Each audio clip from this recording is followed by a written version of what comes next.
नमस्कार। मैं डॉक्टर अत्रि गंगोपाध्याय, छाती रोग विशेषज्ञ, पल्स सुपर स्पेशलिटी हॉस्पिटल, आज कफ सिरप के बारे में आप लोगों को कुछ बताना चाहूँगा।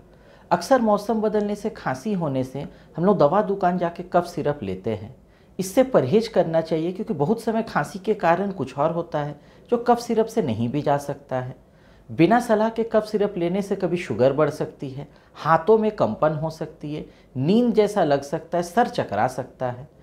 तो कभी भी ऐसा खांसी होने से कफ सिरप लेने से बचे, सावधान रहिए, चिकित्सकीय सलाह लें। धन्यवाद। आपका दिन शुभ हो।